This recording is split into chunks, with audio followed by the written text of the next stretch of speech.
I can see we are live, and welcome to Raukanavo TV Breakfast Show.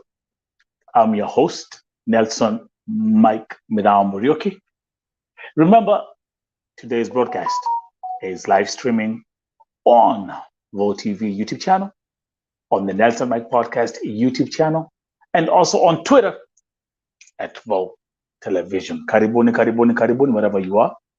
You guys, whatever, maybe, you're waking up in the morning, you're getting your cup of coffee, cup of tea, you're having your breakfast, or like some of us, we just wake up in the morning and we hit the road, and we think about coffee and tea later. Karibuni, karibuni, karibuni. I can see my brother KBM, this is Africa, is in the building. Welcome, welcome, welcome. Now I have to get used to the new time zone because now it's winter time, and because it's winter time, we have been automatically switched back 1 hour. So that was a mistake that I made yesterday and ended up joining 1 hour later, but no problem. Hey, guys, it's winter time, okay? It's winter time. So welcome, welcome, welcome. Karibuni, karibuni, karibuni. I want to say thank you very much for such an amazing show yesterday, last night, the primetime show at 9 p.m. or no, at 10 p.m. See, I'm still getting confused with the time zones. The primetime show was a huge success, and thank you very much. See, like I always keep on saying, I'm here to tell facts and facts only.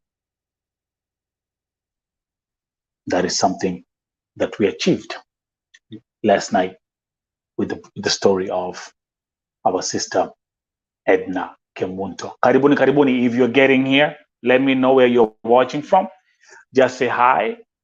I'm gonna pin your comment on the screen and let us know where you're watching from. Karibuni, karibuni, karibuni, karibuni, karibuni. Yes, KBM, we got different time zones now. Okay, so nights went from 7 to 8 hours, so we kind of have to get used to it. But that's not an issue.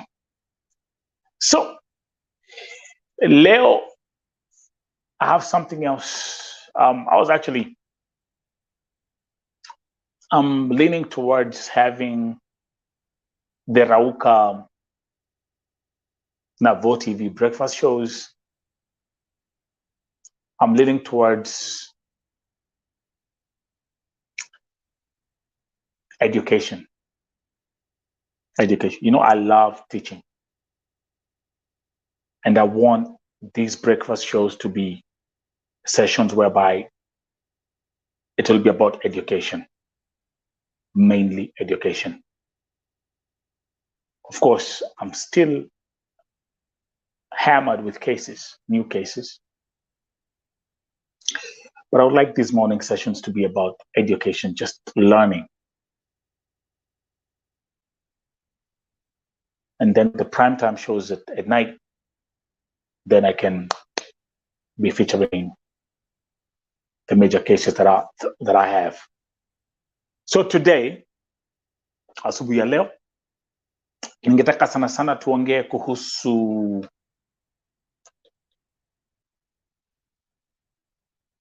the visit by Dr. Alfred Mutua,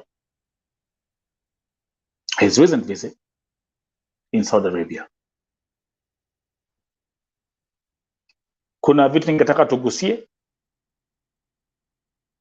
We touch on those couple of things. And mainly the hotline number that was issued out. However, we're still at the beginning of the show. This is just the introduction. 4 minutes in. Karibuni, karibuni, karibuni. Na ningetaka sana sana wale ambao wana join,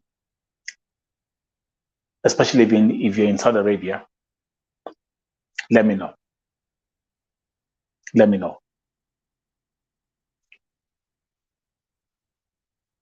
But I'd like us to focus on that hotline number that you see on the screen. Let me come here. That hotline number. The graphic that I used, that was Dr. Alfred Mutua listening to Kenyans in Saudi Arabia who are talking to him, telling him exactly what they're going through, telling him ndio mashida ambayo tunapitia.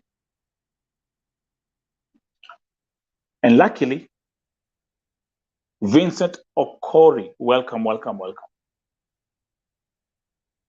And luckily, a couple of these Kenyans who met Dr. Alfred Mutua, they reached out to me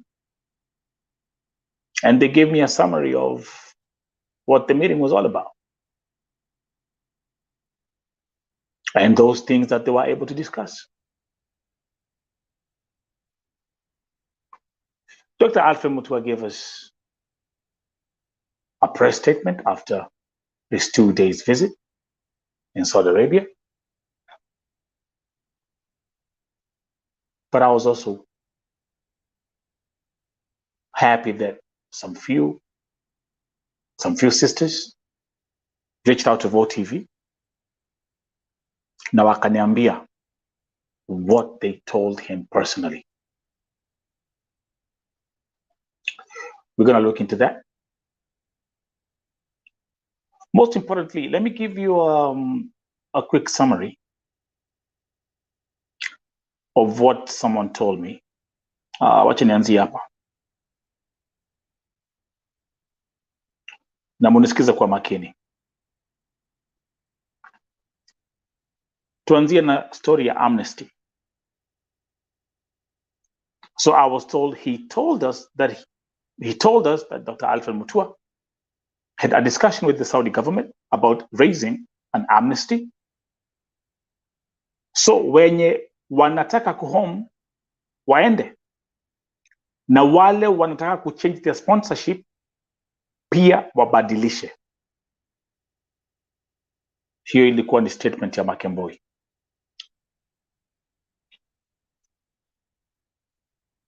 Okay? So the issue of amnesty,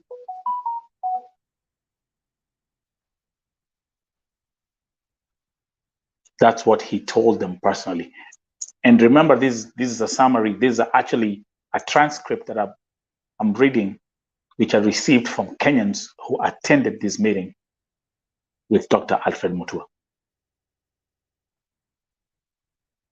Then,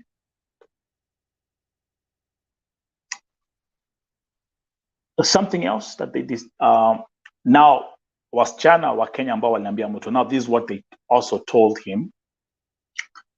They said, wale wako kwa contract pia tukamwambia serikali inastahili kuwa na safe house ya kuwa host wasichana ambao wameteswa ama wamekosa kusikizana na waajiri wao as their case is solved, kama vile Philippines government inafanya. Na pia ni haki ya wasichana kupewa communication line and 1 day off a week.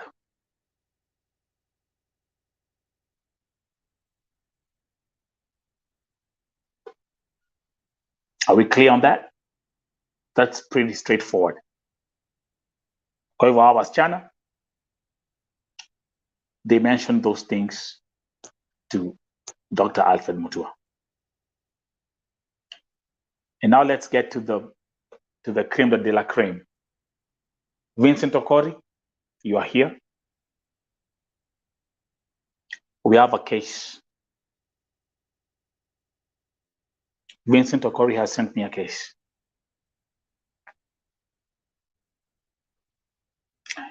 And my next feature, I will link your case with what I'm going to talk about now. Vincent, are we clear?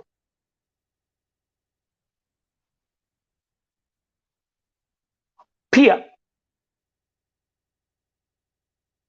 Dr. Mutua alipeana hotline number ile tutakuwa tunapiga tukiwa na shida. Then pia akasema analeta new reinforcement ya wafanyikazi kwa embassy from this week, inshallah.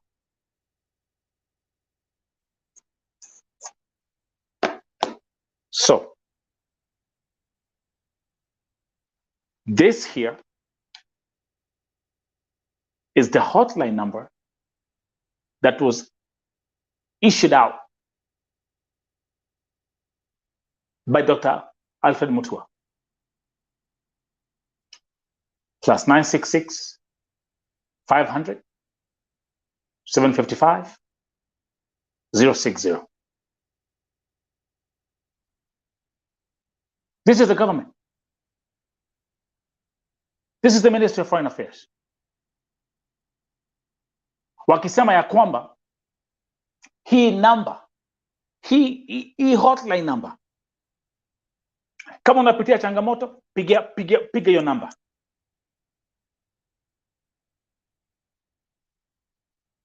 Mtu yeyote ambaye ako na shida Saudi Arabia, there is a hotline number.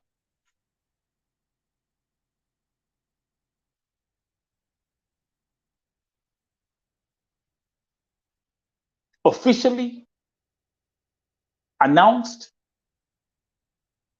by the CS of the Ministry of Foreign Affairs.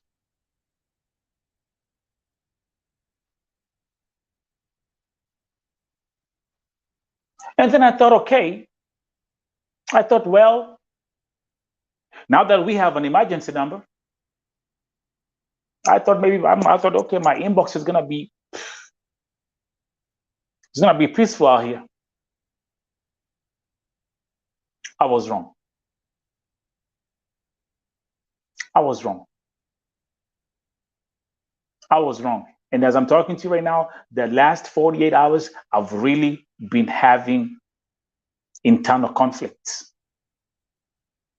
with my dear sisters who simply seem not to accept the new reality.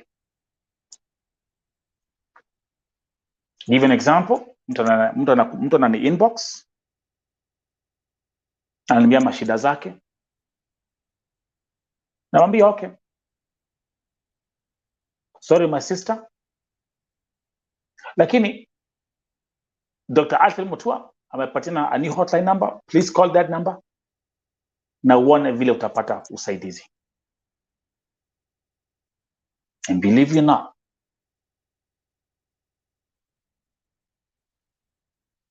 people just don't want to accept it. Naambia hapana Nelson, hapana, hawatasikia kitu. Please Nelson, in God's name, nisaidie. See, the goal here is to have a system, and the goal here is to have a structure. For us to be able to fix the present moving forward, we have to get rid of the old ways. Sasa niseme hivi, wale ambao mko Saudia, hatuko suppose kuona watu wakiwa online wakilia shida kama tuko na hotline ambayo imepatiana na serikali. Am I right or not? Am I right or am I not right?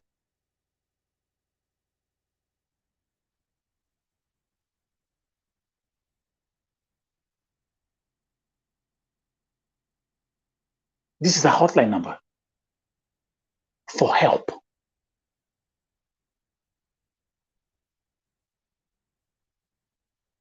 It's confirmed.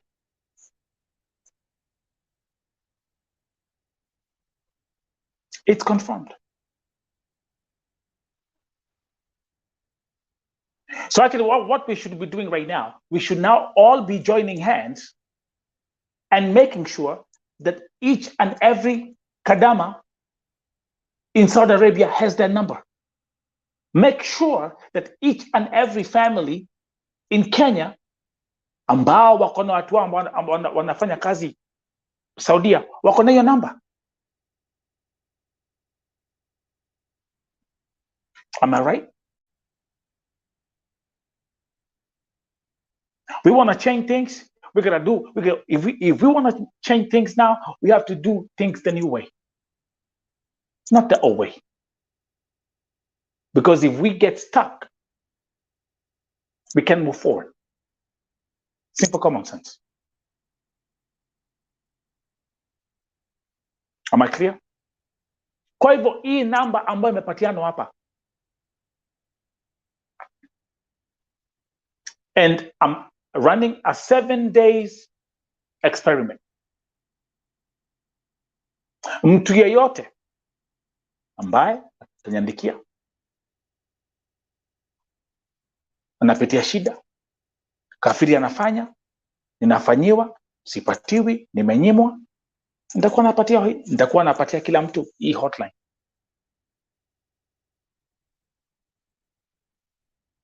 That's the number to call.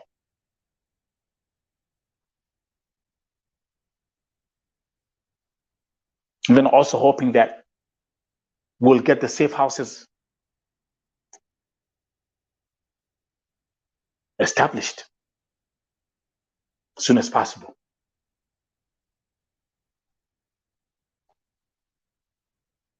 Things have to change.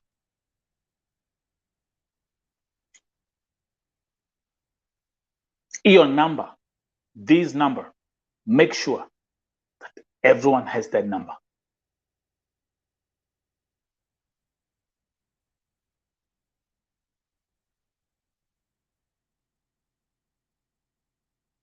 See, let me give an example what I mean.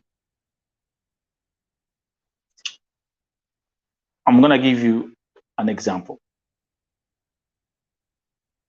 Jana, I get this case.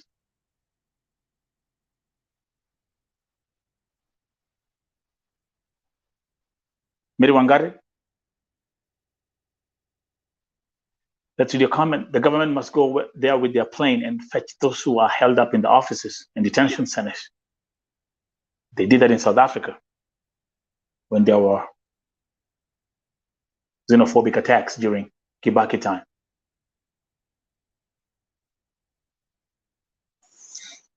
I hear you. But now let me give an example of what I'm talking about. You see that story right there? I received phone calls from about 7 people last night. People who are panicking about this Kenyan sister who has been thrown from the 3rd floor. And by the way, this is Saudi Arabia.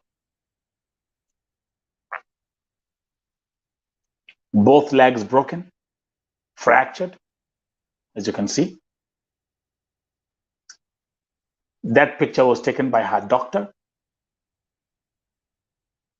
But now something very strange happened.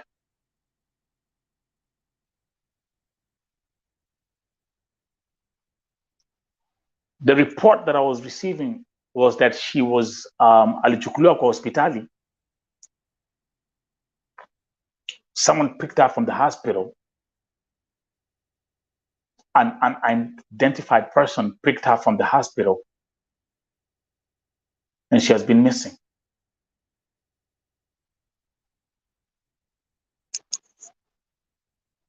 That's a new case, for example. And it's just one out of thousands of cases that I have.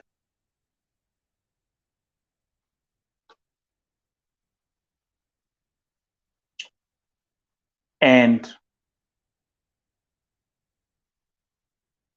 it was 1 call, 2 calls, 3rd message, 5th person, 6th person, 7th person. 7 people last night brought this case to my attention.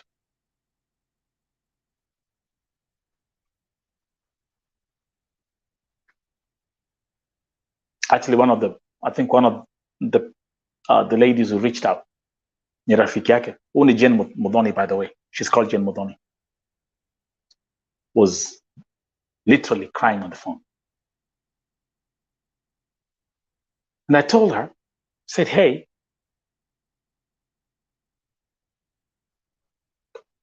call this number.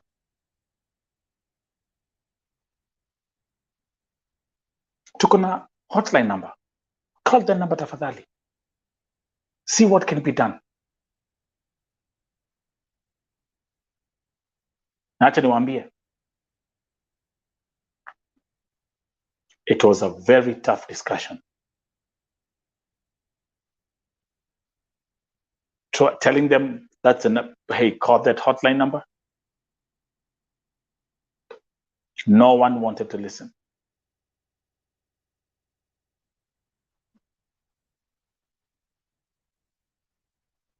We can't do things the old way. We have to do things the new way.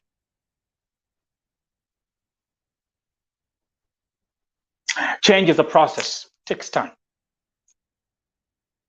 Mutua just left Saudi Arabia. And by the way, according to a poll that I did on Vote TV, 67% have said they are not satisfied with Dr. Alfred Mutua's visit in Saudi Arabia. 67%. That's a big number. That's a big number. I did that Vote TV poll, and that's what they say. 67%.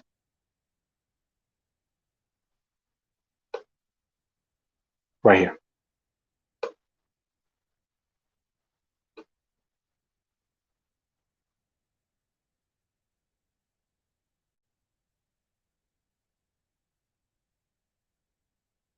One thing I was personally critical about is that Alfred Mutua did not meet the parents or the families of the victims before he left to visit Saudi Arabia. That's where he should have started. But instead, he met the agencies first in his office.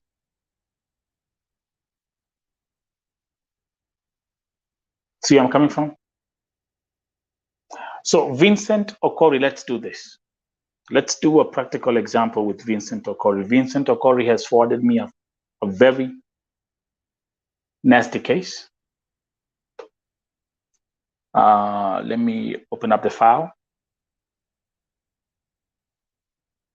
Where is Vincent? Where is Vincent?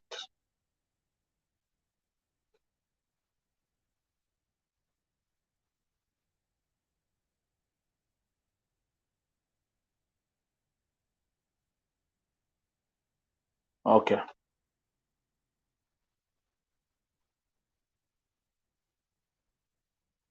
Vincent, I had your file open.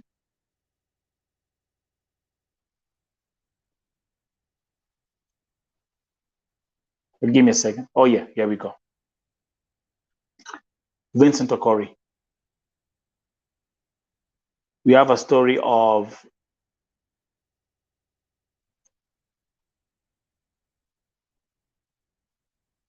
I'm gonna get on there right now. Her name is Safari Evelyn Kadzo. Ambaye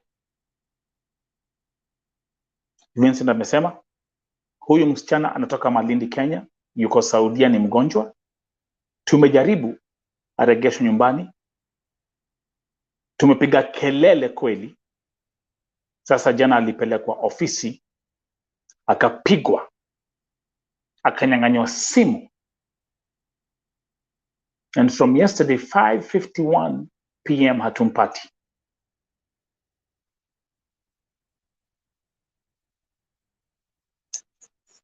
Vincent, stay right there. We'll get, we'll look at this case right now together. Because I want us to link your case with the hotline number. Does it make any sense?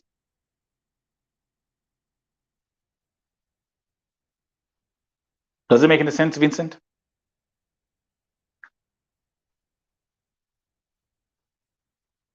Msichana anapigwa, simu imechukuliwa.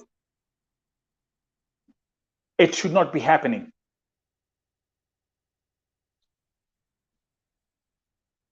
Especially right now, because we have a hotline number that each and every victim can call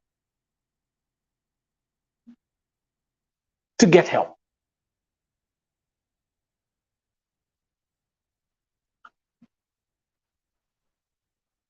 Now, I'll come here. We change this.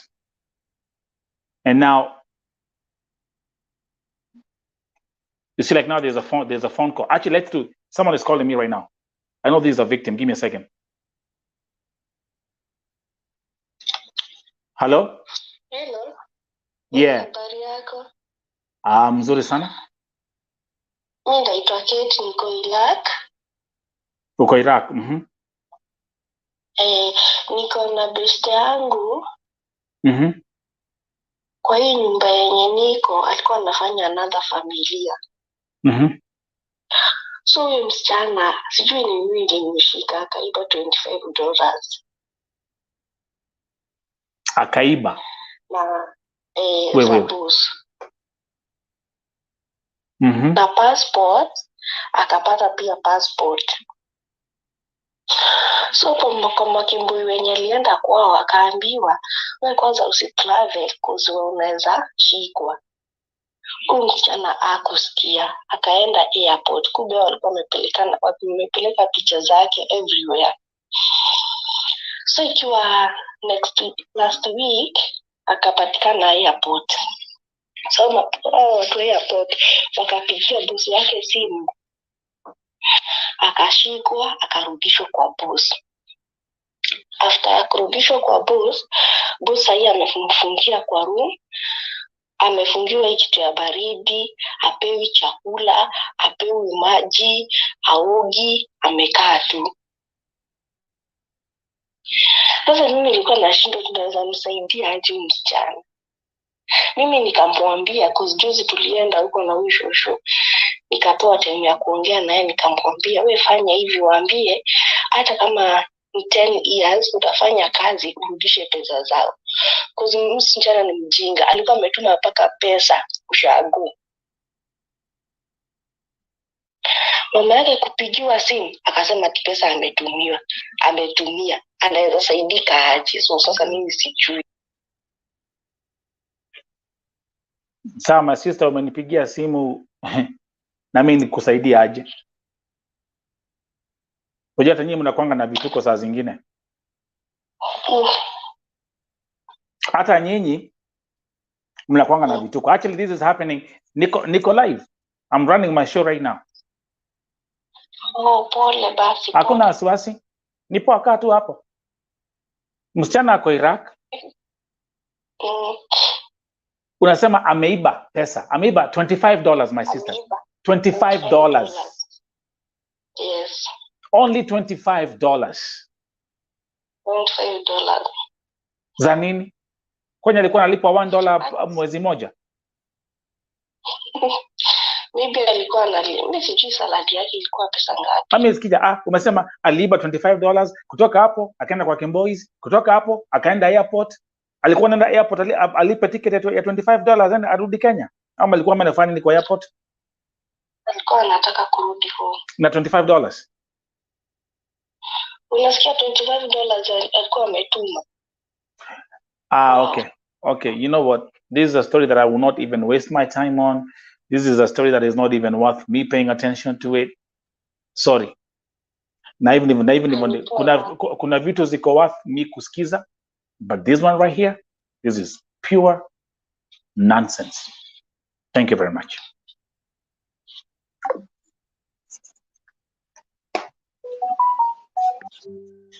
Do you see the kind of things I deal with? Ina happen nikiwa live. Neredoni. Kila kitu. Neredoni saidia. Neredoni. Hebu sikia ujinga. Hii ni ujinga. You know, this one I can't deal with this. I have no time for this. Sorry. Kazi ni mingi, masaa ni machache.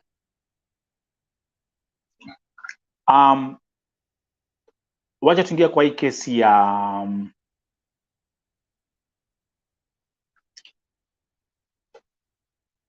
msichana wa Malindi.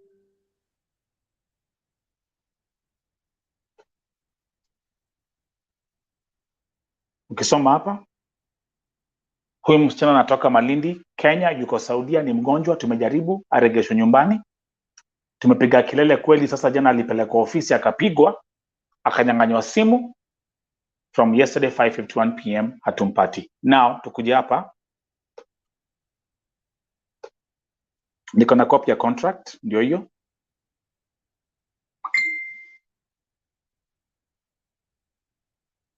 Now, and by the way, I have some breaking news from Lebanon. Now, the recruitment agency is Fawazil Al-Juf Recruitment Office.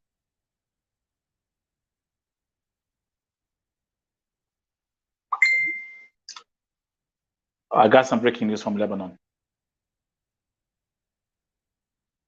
That's the name, Kanzo, from Malindi. Ndio.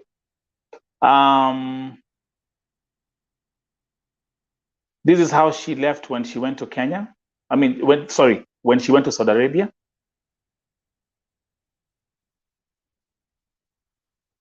This is how she looked like when she left. And now I have a picture how she looks now. Mwangalia. See the difference? See how she has lost weight?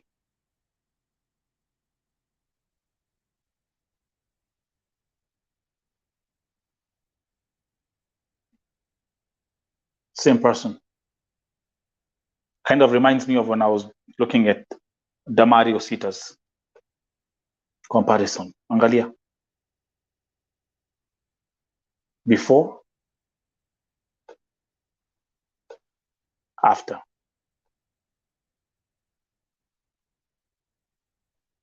David Kamotho, my brother from... Man, David, you have to come and join me today, man. Bro, you have to come and join me. That's my brother David Kamotho all the way from Seattle. You have to come and join me. So this is how she looks like right now. Na tunaambia kwamba alichapwa jana na simu ikachukuliwa. Munaona? There you go.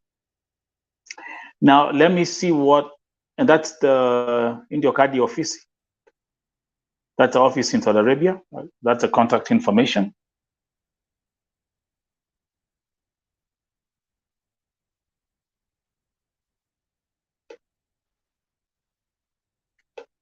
And by the way, thank you, Vincent Okori. You've done a very good job the way you've sent me all the documents. That's the office in Kenya, Al Suwaidi Recruitment Agency. Nani yako Kenya sahi? Nani anaweza piga simu? Can we guys join hands together? Can someone call this office right now while I'm still here?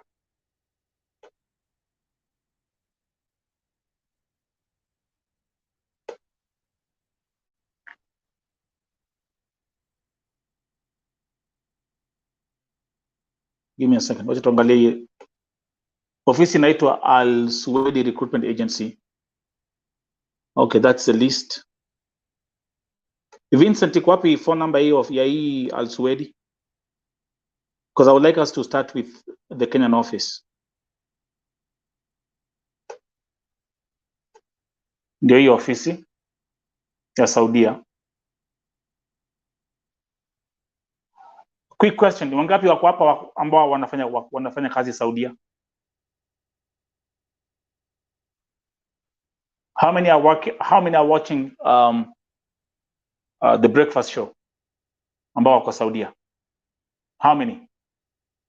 I would like us to call this office. Anybody here? Bado amjamka? And let me see what Vincent is saying. Sawa, lakini niliongea nao tayari hawa. Wakasema niko mbali sana. Niliongea nao wakasema niko mbali. Kwa tikiti ya kunifuata huku ni pesa nyingi sana, hawawezi kunifuata. Hawa niliongea nao tayari hawa. Oh my goodness.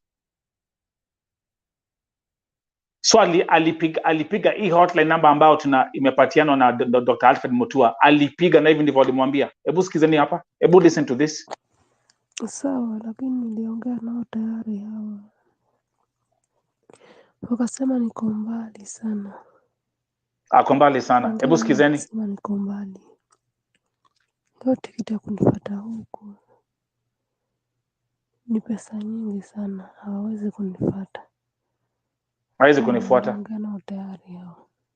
Okay, and you guys are wondering how people are being killed or dying kwa sababu ya hii mambo.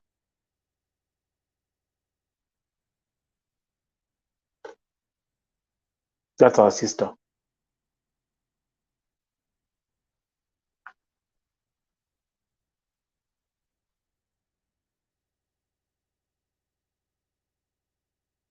Wow.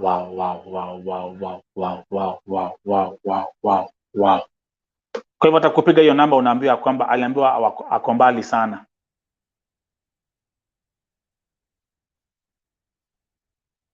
Ako mbali sana, hawezi enda kumchukua. Alfred Mutua.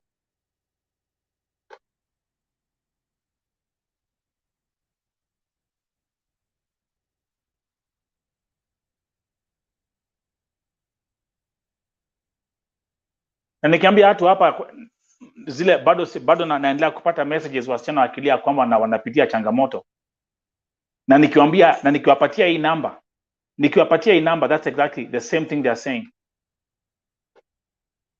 Nelson hakuna kitu cha kuja hapa kusaidiwa.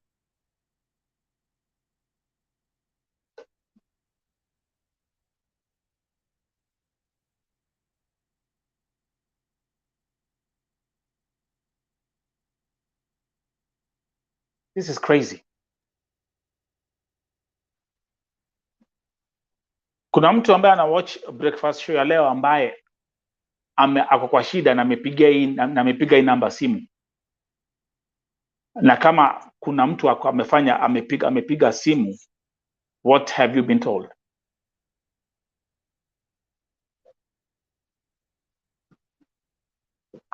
Numesikia mwanamke vile ameambiwa ako mbali sana.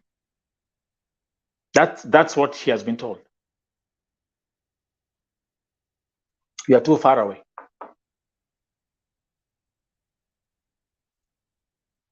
So now imagine if you are in a bad, you are in an emergency situation whereby it's a life or death situation. So what happens then? So what happens?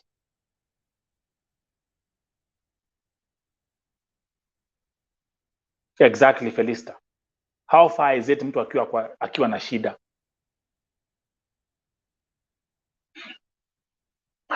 Let me come back to Vincent. And that's exactly what I told Vincent. Nilimwambia Vincent, hii namba iko hapa. Mwambie apige simu. Umesikia vile msichana amesema. Well, so kama ukipiga simu unaambiwa it's too far. How then are we expected to be helped?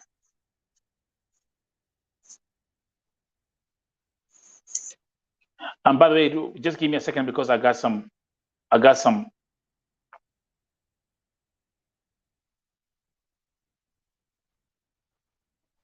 breaking news from Lebanon.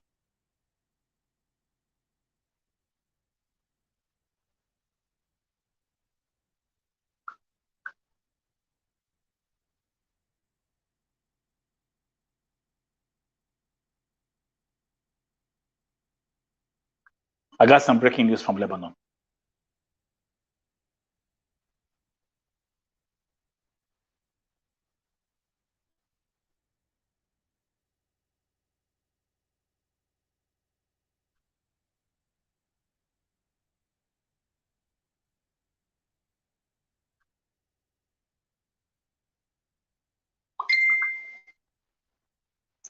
Give me a second, guys.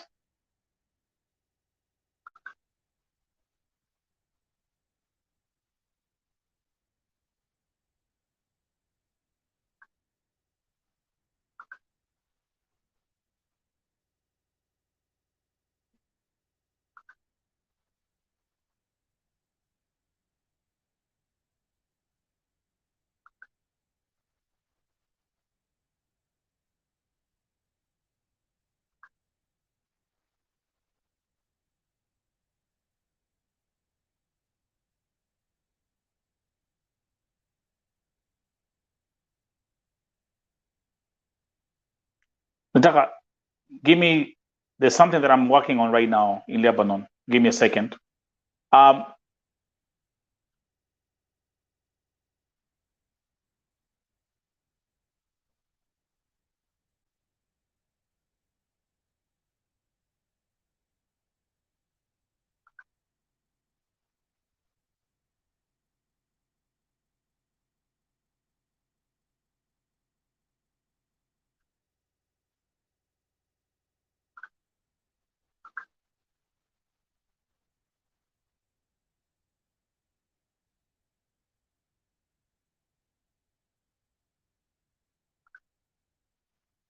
Sasa kama watu wanapiga simu, mtu anaambia kwamba ati huku ni mbali sana. Okay.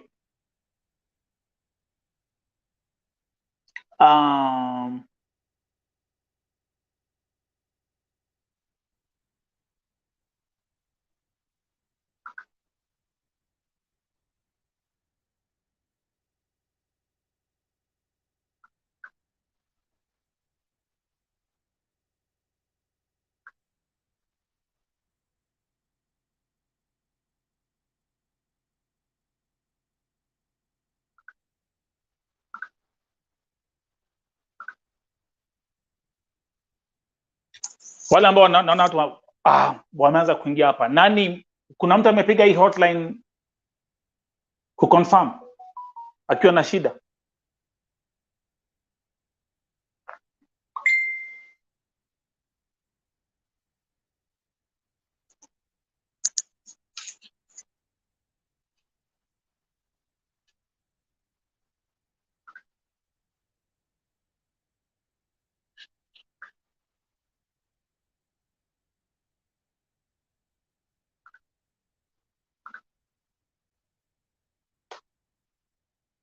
+966 500 755 060.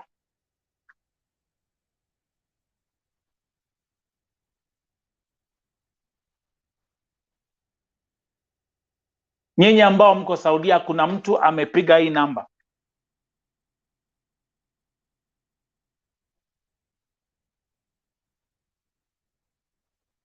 Vincent,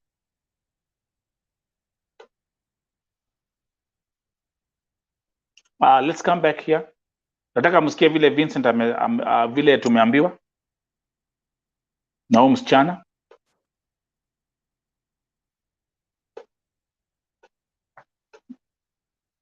Evelyn ndio hiyo. This how she looks like akitoka, even ndivyo alikuwa anakaa akitoka Kenya.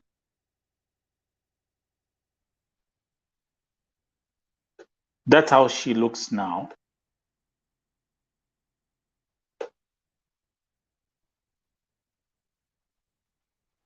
Welcome to Saudia. And this is sawa, lakini niliongea nao tayari hao, wakasema niko mbali sana.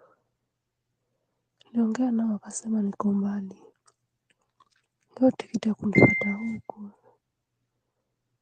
ni pesa nyingi sana, hawawezi kunifuata. Mnasikia vile nani anasema? Mnasikia? Sawa, lakini niliongea nao tayari hawa. Wakasema niko mbali sana. Niliongea nao wakasema niko mbali. Leo tikiti ya kunifuata huku ni pesa nyingi sana, hawawezi kunifuata. Hawa niliongea nao tayari hawa.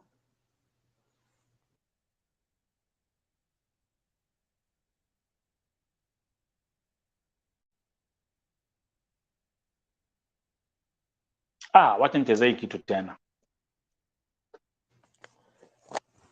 Sawa, lakini niliongea nao tayari hawa. Niliongea nao. Wakasema niko mbali sana. Niliongea nao wakasema niko mbali. Leo tikiti ya kunifuata huku ni pesa nyingi sana, hawawezi kunifuata. Hawa niliongea nao tayari hawa. Tiketi ya kuja kunichukua huku ni pesa mingi sana, hawawezi kuja kunichukua. Ama hizi kuja. Man, I'm gonna keep on playing this audio. Hata mtu hajafika Kenya, hypothetically speaking. Sawa, lakini niliongea nao tayari hawa. Itasaidia aje? Wakasema niko mbali sana. Wakasema niko mbali sana. Niliongea nao wakasema niko mbali. Niko mbali. Tikiti kunifuata huku ni pesa nyingi sana, hawawezi kunifuata. Ticket ni pesa mingi sana, haizi nifuata. Niliongea nao tayari hawa.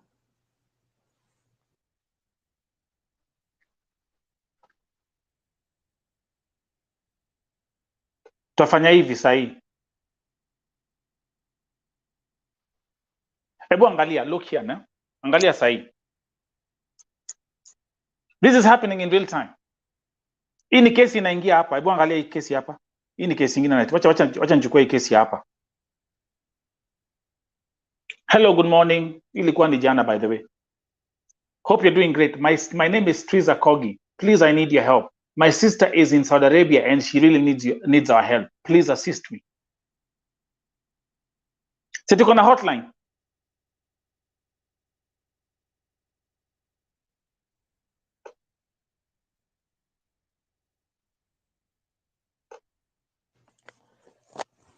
Sawa, lakini niliongea nao tayari hawa.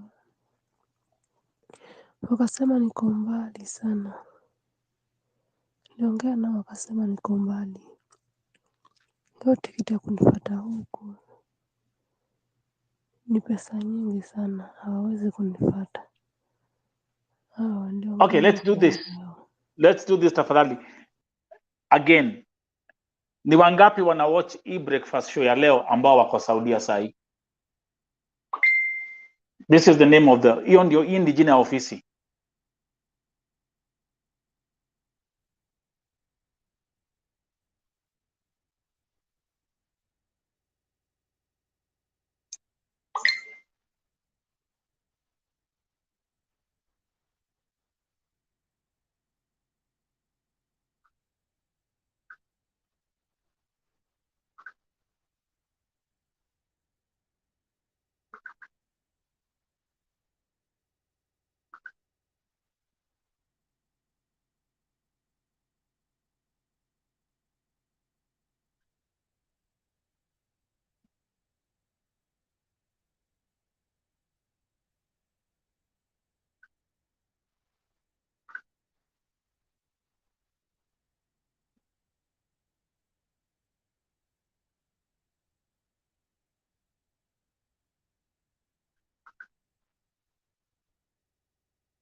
Okay? Okay. PB Jen, fanya hivi. David Kamal, this is the reality.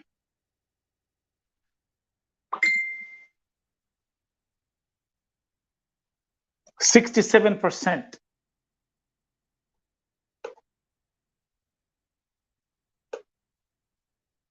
67% wamesema they are not satisfied with Mutua's visit in Saudi Arabia.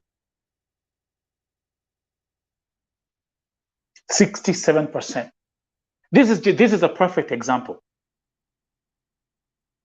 There's a hotline number. Okay, PB Jane, hebu pigia hii ofisi.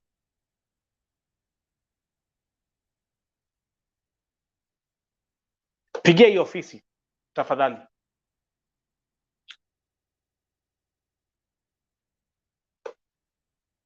And we ask about Evelyn. Msichana. This is how she left this is how she looked like when she left Kenya. This is how she looks like now. It's like two different people, man.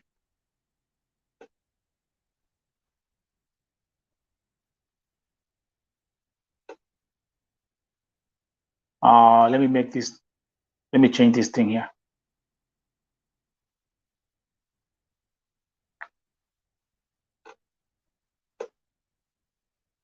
That's a copy of the contract. Ndio hiyo contract yake.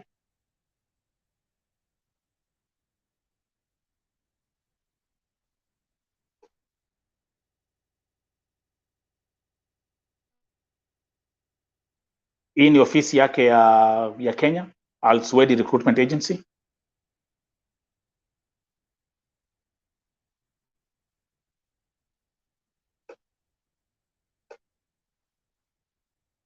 Here we go. Meanwhile,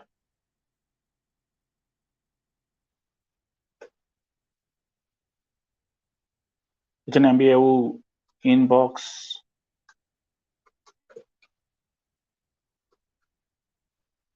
Si tuko na hotline ambayo tulipatiwa.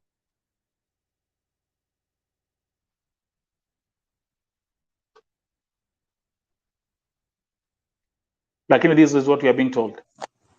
Sawa, lakini niliongea nao tayari hao. Wakasema niko mbali sana. Niliongea nao wakasema niko mbali. Ndio tikiti ya kunifuata huku ni pesa nyingi sana, hawawezi kunifuata.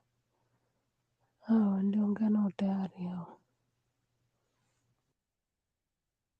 Hao niliongea nao tayari hao. Alipiga hii namba.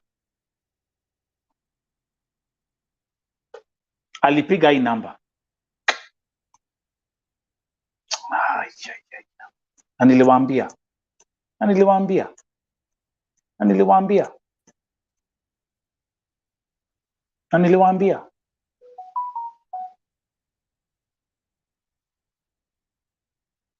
Bibi Jane ukiwapigia waulize wataka kujua unataka kumjulia Evelyn hali. Waambie wewe ni sister yake na wataka kumjulia hali. Ndio nasema ya kwamba amechapwa.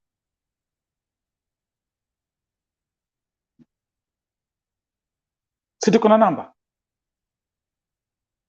+966 500 755 060.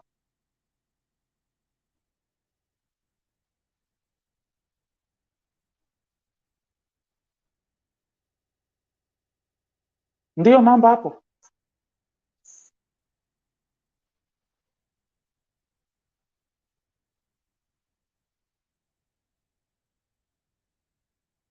Msichana kesi yake nililetewa jana, those who are tuning in.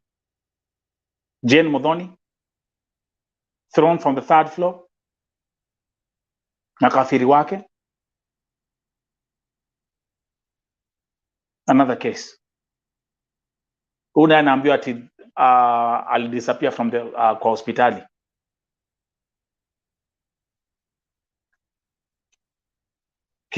Kifo cha Damari. Nitaendelea kuwapatia updates as we proceed. Another major story right here on Vote TV.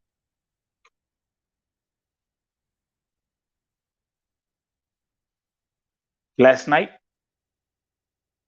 the husband to Edna Kemunto, who has died in Lebanon, spoke. Aliongea jana. What a detailed alitupatia information mingi sana. Thank you very much Amos.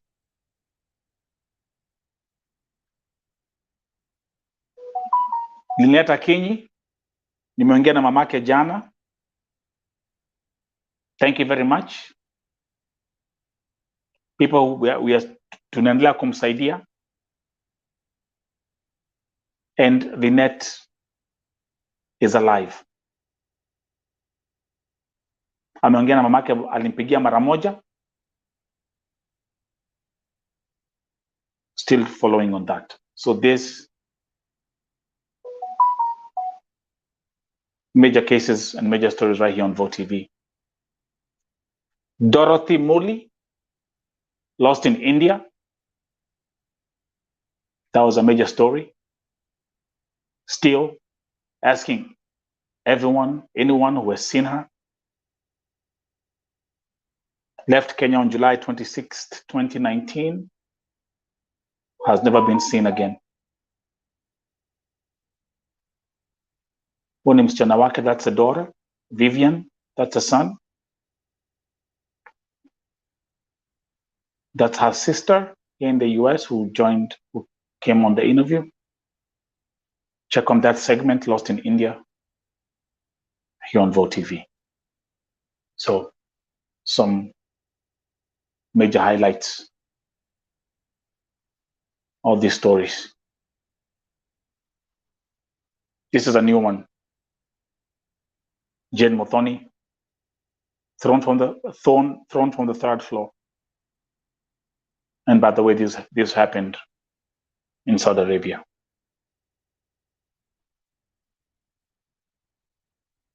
But now, let's go back here. Hii namba imepatianwa. Mtu akiwa na shida Saudia, upige hiyo namba. Dr. Alfred Mutua has given out their number. It has been confirmed. Na unasikia tayari kuna watu wanaambia kwamba hawawezi na kuchukulia pahali walipo. Ni mbali sana. I'm getting a new case.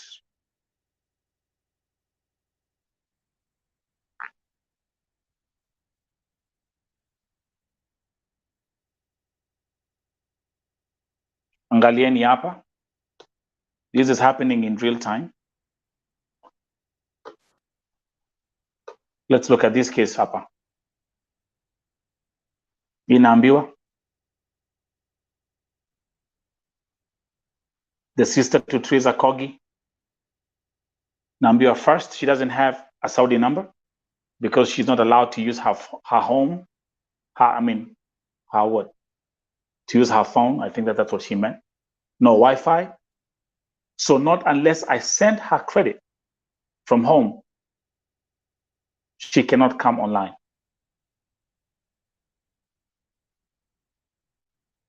I have that's the agent in Kenya. This is the number of agent from Kenya.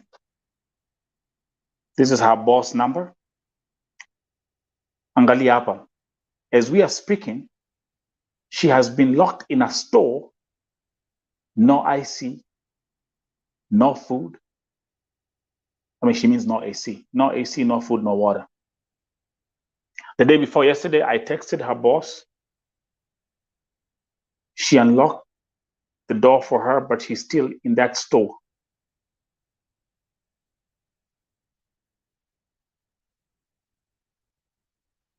This is happening. This is a developing story right here.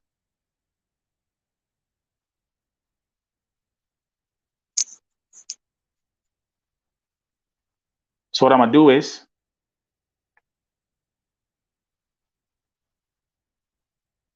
I'm gonna give her that hotline number.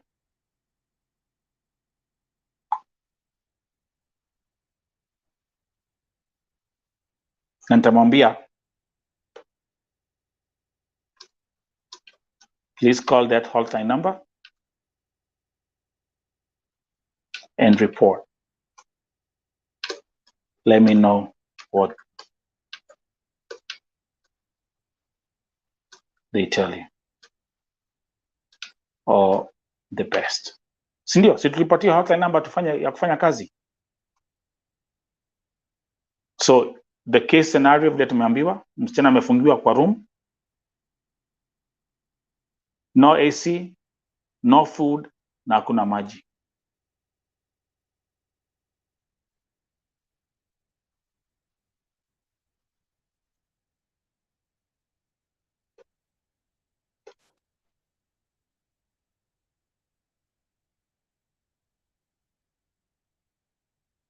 Okay, hii namba ni mtumie. Hii namba ni rescue number, ni the rescue hotline.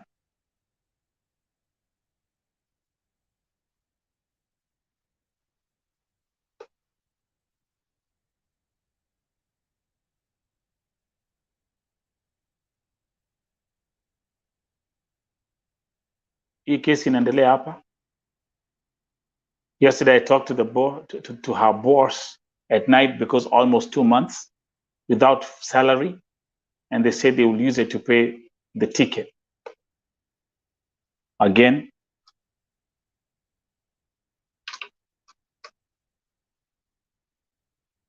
please report to the hotline number provided by Dr.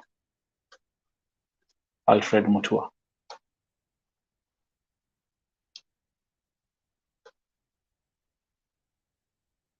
Turudi hapa.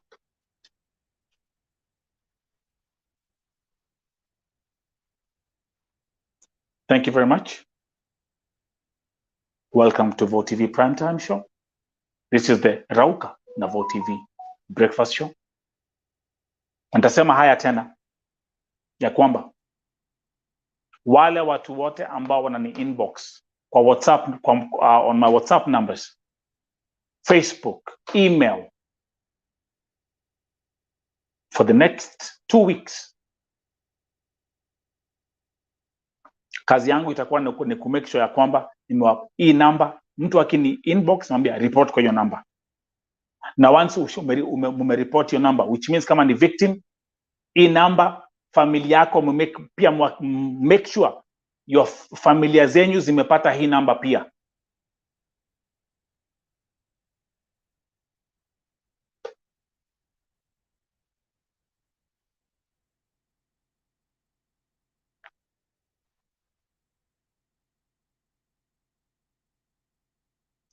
So the same thing goes out to Vincent Okori. I want you to make yeah, but now we've gone through that route. Anaambia ya kwa mbali sana, hawezi enda kuchukuliwa.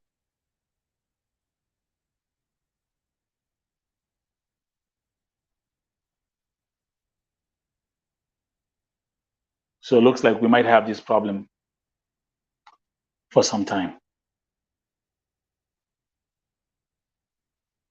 Kama tunaambiwa namba, kama tunaambiwa msichana ako mbali sana, ticket ni expensive, hawezi enda kuchukuliwa pale alipo. This is nuts. But I'm not surprised. I'm not surprised.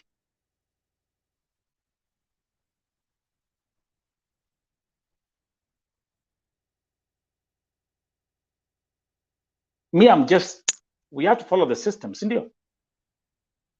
If we have to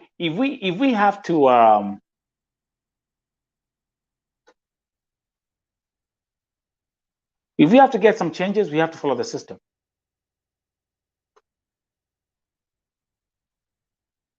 And it's time for us to now start following the system. Na nirudie tena, nyinyi ambao mko Saudia, nirudie tena.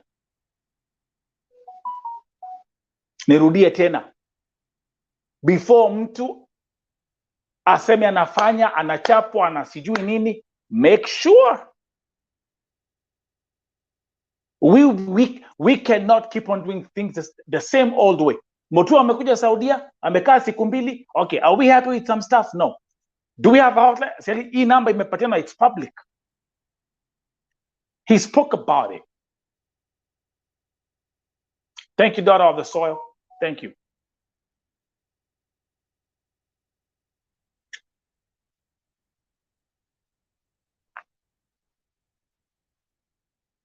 Kakware. My brother Osemo ameingia. Hey, Osemo, you missed last night's primetime show. Woo! You have to watch it, brother. Brother man. You gotta watch it. Jenna, the husband to Edna Kemunto was here. It was a very powerful session.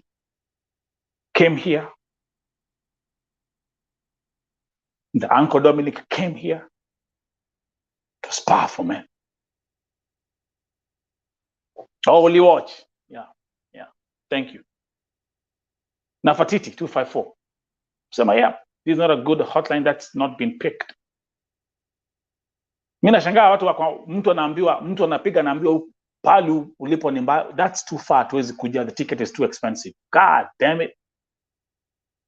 Reminds me like back in the days in Kenya ulikuwa unapiga, watu walikuwa na, kama kuna place pa kuna robbery unapigia makarawa nakwambia anakwambia Kakware. Gari ina mafuta, tuwezi kuja. Huwa tuwezi kuja, gari hakuna mafuta hapa.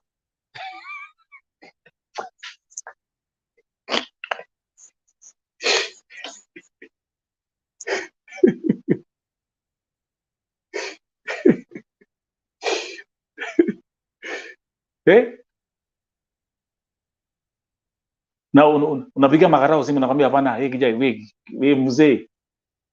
Huwa tuwezi kuja, gari hakuna mafuta hapa. Man. Crazy. Yeah, I mean the same thing. Tuko na msichana ambaye ako na shida. Anaambiwa huko ni mbali hatuwezi kuja. The flight ticket is too expensive. So akiwa na shida, how will she get help? And after calling the number provided by our CS, +966 500 755 060.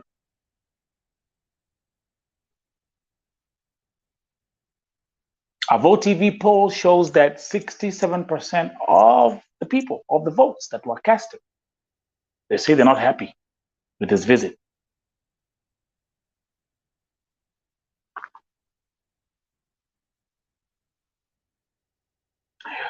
Wacha niwaulize kwa sababu naona mbogi ya Saudia imeanza kuingia hapa. Will this fix anything? Na by the way pia Dr. Alfred Mutua alisema ya kwamba kuanzia this week watu wa embassy ya Saudia wataanza kupata backup.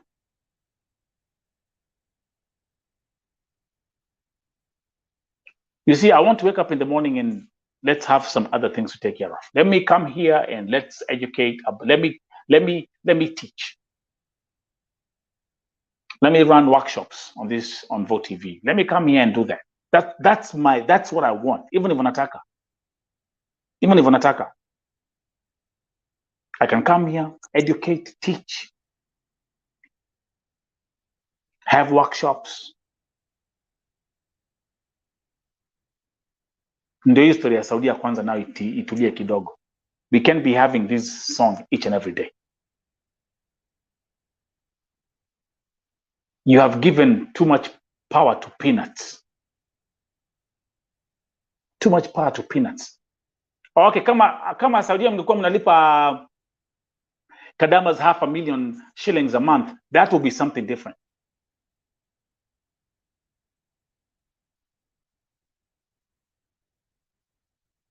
Now, looking at it from an American perspective.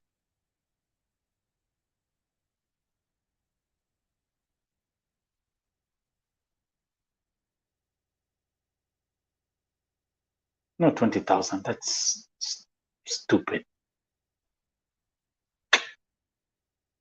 Nimeona hapa nimewaletea watu. I've brought some folks who are here in America.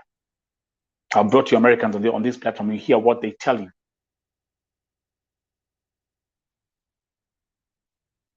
They can't understand. Actually, one of my workmates, he told me a long time ago, he told me, Nelson, why do you even bother dealing with this nonsense? Just tell your people not to go there. And that was after I said, it was like, yo, Nelson, how much they get paid, man? I was like, man, they only get $20. He was like, $200? Just tell them to stop going over there. Just wasting your time with this nonsense, man.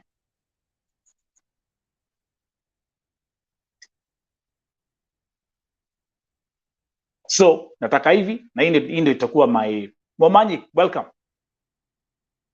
Good job, Momanyi. You guys have done an amazing job. Shout out to Momanyi, Simba, Cyprin TV. Good job.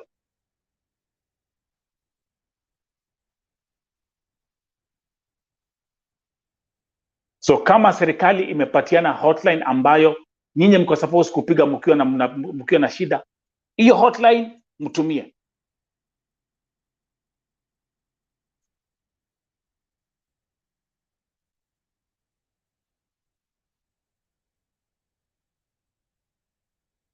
Na kama ampati usaidizi, then document, and then we'll see the way forward. For the next 14 days, that will be, now I'm saying this publicly, na nimekuwa nikifanya hivi since Sunday. I've been doing this. Na unapata ya kwamba bado watu they wanna say, oh, Nelson, hatuwezi fanya kitu. Naambia mama, Mutua amepatiana hotline ndio msaidiwe, ndio iko hapa, tupiga hiyo namba. Ati hapana, in God's name I'm like, okay, it's great. I understand in God's name, I understand that. But I'm just here saying, if this is the government office that is giving out this hotline number, if this is something that was mentioned publicly, if this is something which was televised, if this is something which it's written, then let them make use of it. I don't know, but again, we are here being nikona practical example. I have a case ya Evelyn hapa, msichana wa Malindi aliambiwa she is too far. Baada ya kupiga hii hotline akamwambia, oh, kwa mbali sana, we can come to rescue there, you're too far, the ticket ni pesa mingi sana.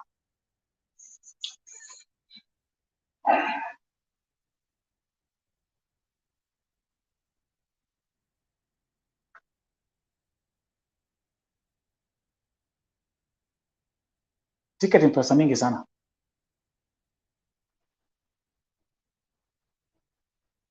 So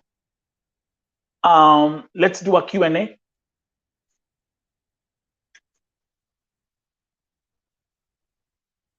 Kuna mtu ambaye ako Saudia ambaye haelewi mambo za hii hotline number, aulize swali hapa tafadhali.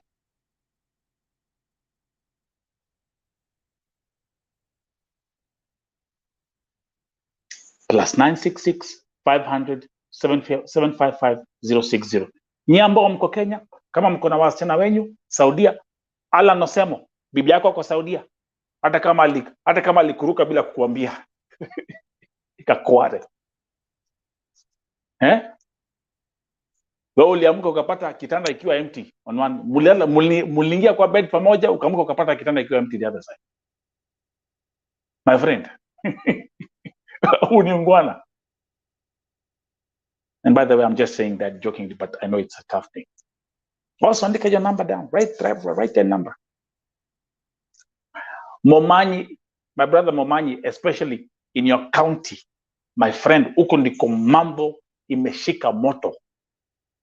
Huko ndiko mambo imeshika moto. Tafadhali Momanyi, hakikisha ya kwamba hizo familia ambazo zimepeleka wasichana Saudia, tafadhali wako na hii number. Now, the only thing we can do is, here on Vote TV, the best I can do is educate, share information, educate, share information, educate.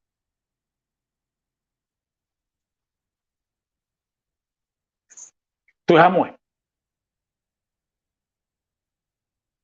Let me actually make it bigger. Ndio iko hapo. Number iko hapo. Okay? So, kama hakuna maswali, I will end the Breakfast Show. Nasema ya kwamba mbarikiwe sana, be safe, Mungu alinde pali pote mulipo. Thank you very much yesterday for such an amazing broadcast. And Rudia tena, and I will say this. As long as I'm here, sitting on this chair, as the leader of VoTV, I will make sure that every case that I document, I will present facts and facts only. I will never let emotions override my logic. The case of Edna Kemunto is a perfect example, which makes me say the following. I, Nelson Mike Muriuki, having listened to the story from both the uncles and the husband yesterday, I've drawn my conclusion.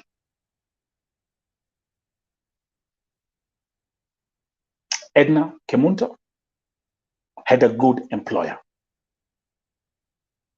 Edna Kemunto was never physically abused.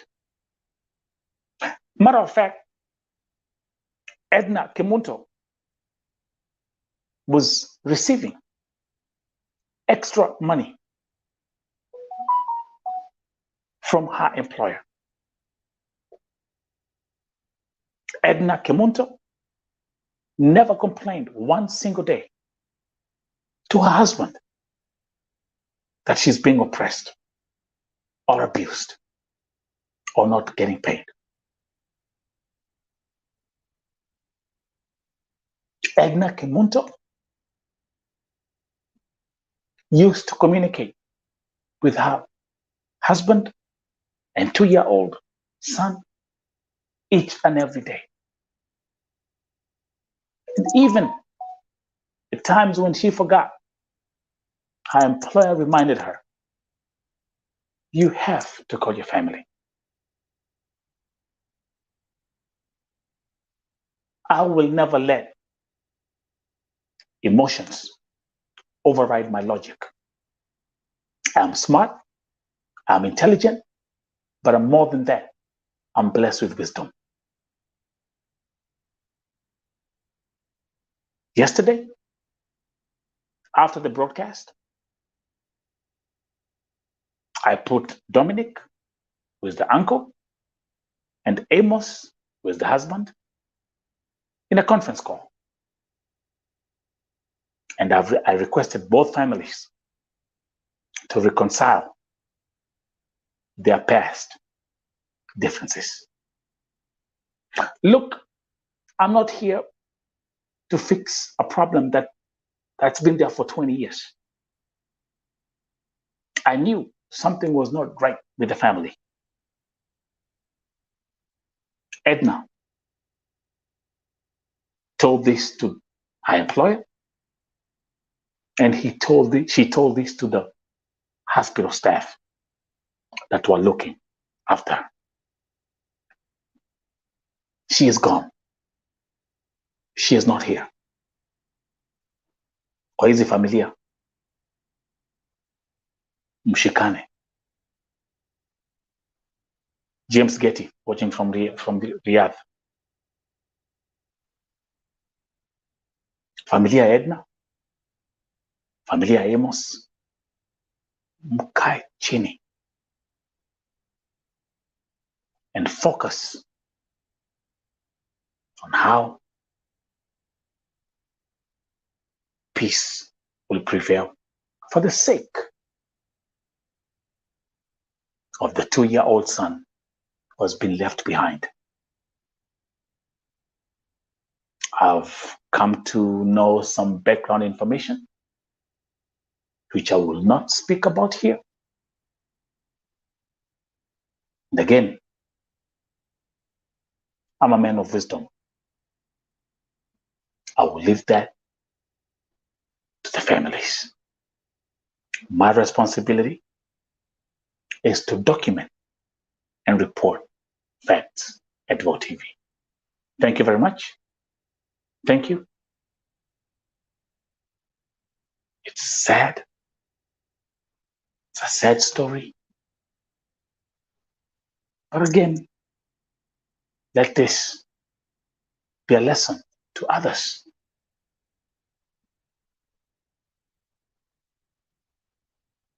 Edna Kemunto was never killed. It was an accident. And that's my closing statement for today. Have a nice one.